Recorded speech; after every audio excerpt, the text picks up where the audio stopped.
In the summer of 1904, a young woman named Anna Gray was laying in her bed in her second-story room in a bed and breakfast in Chicago, Illinois. Anna felt so frustrated that she was not able to sleep. She just hopped out of her bed and walked over to the window, and she opened it up to let in some fresh air. Just a couple of minutes later, she had fallen asleep. But several hours later, Anna suddenly woke up. She just has this weird feeling that something just feels off in the room. Anna sits up in her bed. As she scans the room, her eyes stop on the open window. There is a man sitting on the windowsill, looking into the room right at her. She had leapt out of the bed to confront this man, but the man, as soon as she jumped up, almost like delicately, he leaned backwards and fell out the window. They're on the second floor, and so she runs to the window, looking out, expecting to see this guy with a broken neck down on the ground. There's nobody there. And then at some point, she notices there's this dark car that's parked out on the street underneath the streetlight. And she realizes there's somebody in the car. The driver begins to move, and they look up at Anna, and Anna realizes it's the same guy. He extends his hand out the driver's side window and begins beckoning to Anna, telling her to come down and get in the car with him. And the car he is in is a hearse.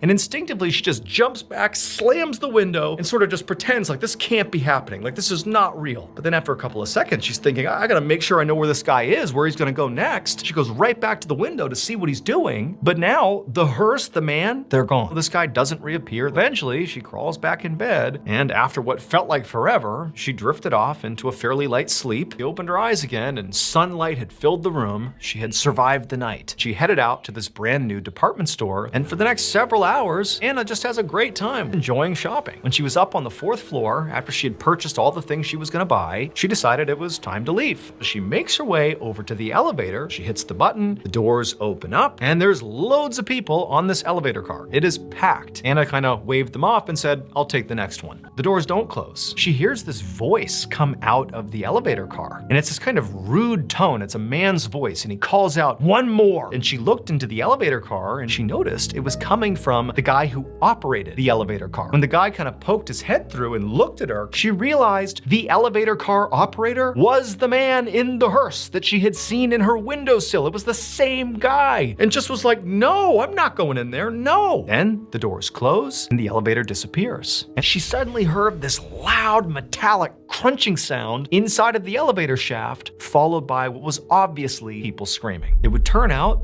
that elevator car, as it began its descent, malfunctioned and fell 4 stories, killing 2 people on board. We don't really know much more about what ultimately happened with the elevator operator, but what we do know is Anna did speak to reporters, and they did widely publish this story.